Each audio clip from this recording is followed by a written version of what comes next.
March 12, 2025, on Daily Post, Wike made this statement. I was told to make real Ijaw man governor, not someone from Opobo.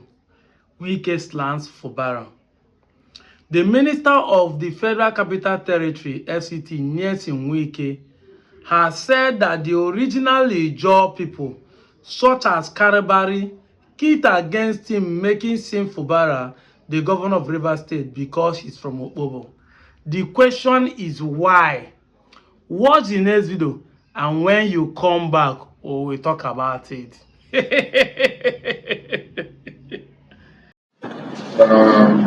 5 points of this present administration. I made it public here on the 3rd of January that the Bani language will be vigorously pursued and revived. So we give you all the supports, and it will gladden the heart of Alaba Professor Dagogo Michael Fumra in his lifetime that the Bani language, especially in Opobo and Boni, is revived. He had done so much to it. I recognize that, and I give him that, dedicate this program, this one now, to him. So if you are doing any write-up, please dedicate this project to Alaba Professor and others who have done so much in the past. We wish you well. We will give you every support. In fact, I will direct the Alapo and the heads of Polo and working houses to please announce it in their various meetings of this month that Opobo will start the Bani language by the help of the University of Science and Technology and TED Fund. We will contribute if the funds that, as my sister mentioned, that is quite inadequate. The kingdom will, as a milestone, seeing what we are doing, we will make out the budget to make sure that we support you. Thank you very much for coming. Hey, the pressure is getting worse. Anyway, first thing first, let me give an applause to this king. This is the king of Opobo, the grandson of King Ijaw of Opobo. I mean, the great grandson of King Ijaw of Opobo. One time I made a video about him saying that they are trying to change their language. So I later find this video. Somebody sent it to me, where I saw that the king was one who initiated the plan that they will make every possible effort to change the language they are speaking, the Igbo language they are speaking, back to what they call Ibani, a Ijaw language. And I'm saying kudos to you, king, because we have been saying it that until the people stop speaking Igbo, you know, I've been suggesting that if you really want to say that you are not Igbo, like I've been telling my so many Anyoma people where I come from, my Anyoma people that say they are not Igbo, if you really want people to believe you, it's very simple. Go to the court, swear affidavit. Make sure that none of your name represent Igbo. No argument. Don't be say, this is Ehi, this is Chino. Answer a name totally different. Like now, you see that the Igbo are making deliberate attempts to speak Ijaw. You now that claim to come from Benin can make a deliberate attempt that your name, your language, your culture reflect Benin. So if people like me, Nchubo now start saying that I'm Igbo, meanwhile everybody around me, including my king, are practicing Benin, very Benin name, something is not wrong somewhere. Do you understand? So this is me. I'm encouraging this king. I like what is going on, and everybody should take that part. Until you get to this point, we will never take you serious. You can't be using our language, practicing our culture, putting on our dresses, bearing our name, and be claiming that we are not Igbo. These are the things we are telling you. Of course, the question of whether how King Ijaw is an Igbo man, the founder of the village, It's not what I came here to tell you. It's not what I want to debate about. Everybody know where Kintada came from. History shows that he's an Igbo man from as a slave, brought to Bonny, later left and start finding his own committee and everything. And all of you know how he ended with the British government, how they treated him because he's an Igbo man. So it's not a question of the people I know. But that is not what I'm here to say. The question is this: why did the Ijaw people see an Opobo man as not the real Ijaw? If you watch that thing I said, we can say the real Ijaw people told him to make a real Ijaw man, the Karabari people, to make a real Ijaw person governor. Because they knew, or according to them, an Opobo man is not real Ijaw. It's just like what happened in Islam, where a Fulani will see slaughter and Yoruba Muslim, or a Kogi Muslim, because they see them like they are not the real Muslim. You know, this is what is happening. And you know, that sentiment is what they want to bring into our own Igbo-ness, where they say, these are not really Igbo, call Igbo. No. We in the Igbo agree that Igbo ni Igbo.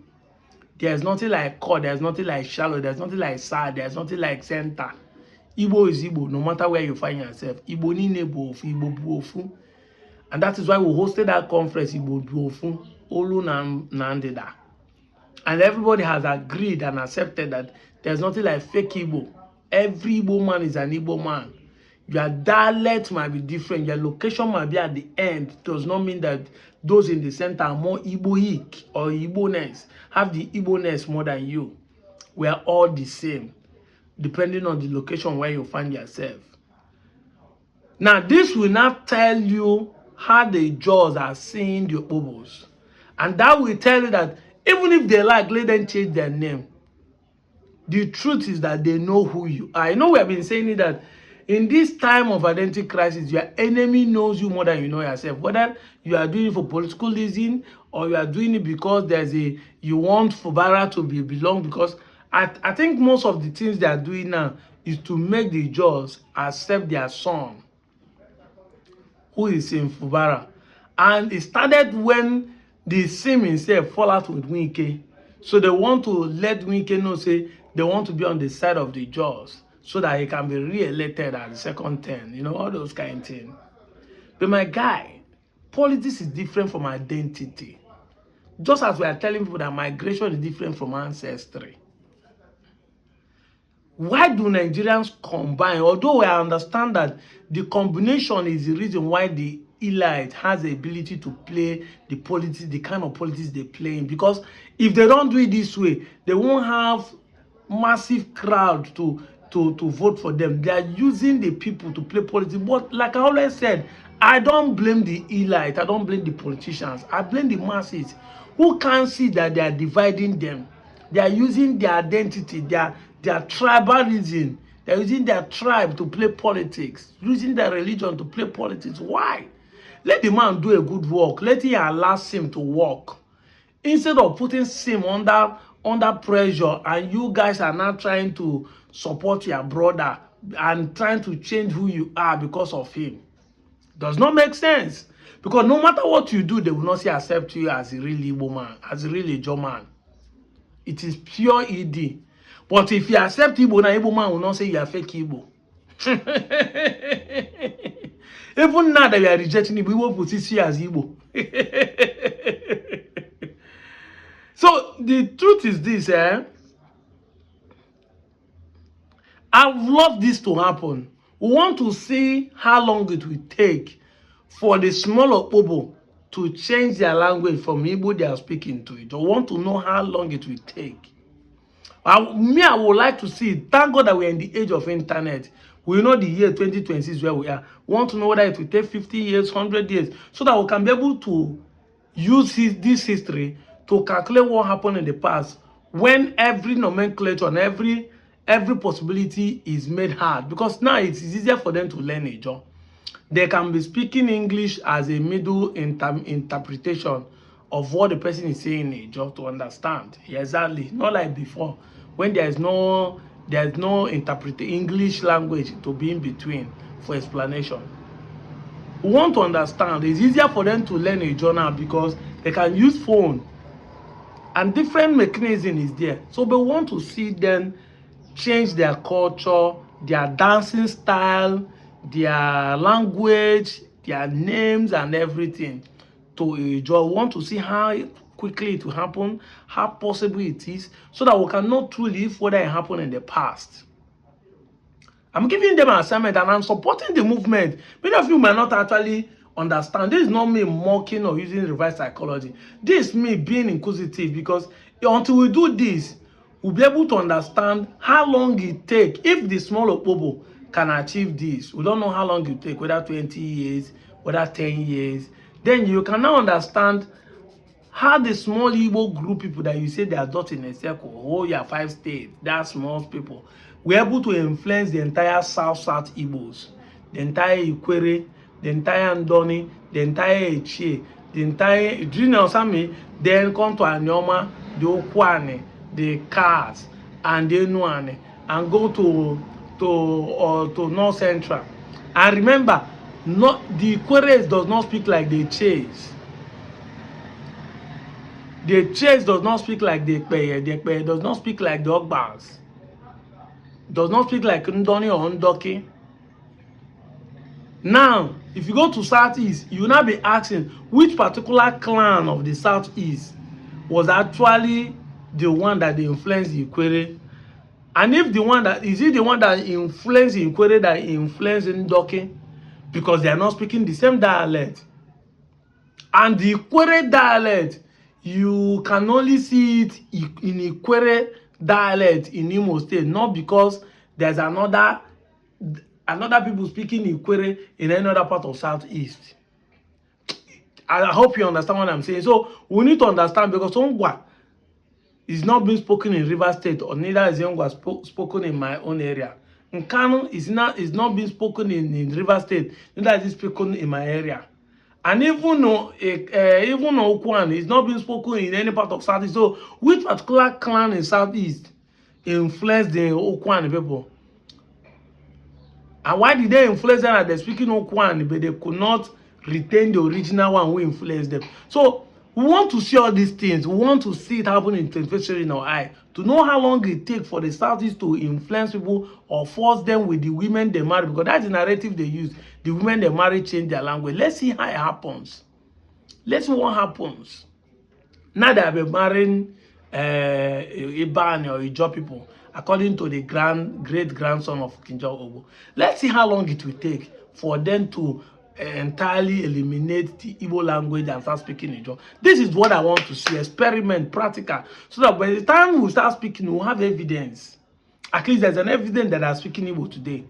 Even though they are denying that I don't speak Igbo before, but there's no evidence for that one. But now there's an evidence. So people will know how long it takes them to speak Igbo and how long it takes them to change from Igbo, with all the apparatus that is available for them to make it possible. This is what I want to know. But at the end of the day, it will shock you to believe that it is impossible to eliminate who you are. God-given. It is impossible. I'm out of here, John.